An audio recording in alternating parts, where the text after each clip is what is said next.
Karachi intermediate board के मुतनाज़ नताइज पर तालीम के वफाकी वज़ीर खालिद मकबूल सिद्दीकी ने भी बेबसी का इजहार किया।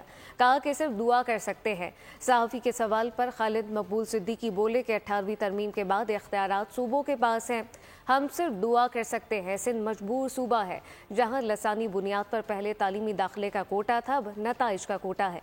ख़वातीन की तालीम से मुतालिक पहली कॉन्फ्रेंस मुनक्किद होने जा रही है, जबकि बड़े मुल्कों से लोग आएंगे। अफगानिस्तान को भी दावत दी है, मलाला यूसुफ़ज़ई भी शिरकत करेंगी।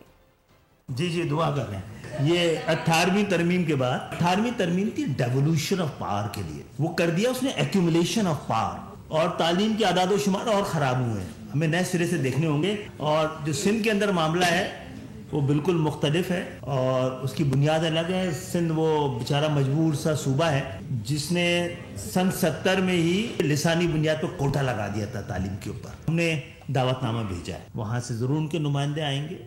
अहम तरीन और मुल्क है, हम सब के लिए एक इस्लामी मुल्क है, हमारा पड़ोसी मुल्क है। पूरे आलम इस्लामी की तवज्जो तालबात की तालीम के हवाले से मरकूज करने के लिए एक आलमी कॉन्फ्रेंस का इनेकाद किया है। तकरीबन 47 मुल्कों के 150 मंदूबीन वो इस कॉन्फ्रेंस में शरीक होने के लिए इस्लामाबाद आ रहे हैं। मलाला यूसुफ़ज़ई जो इस हवाले से तालबात के तालीम के हवाले से जद्दोजहद करती रही हैं, वो भी यहाँ पे आएंगी और वो भी शरीक होंगी।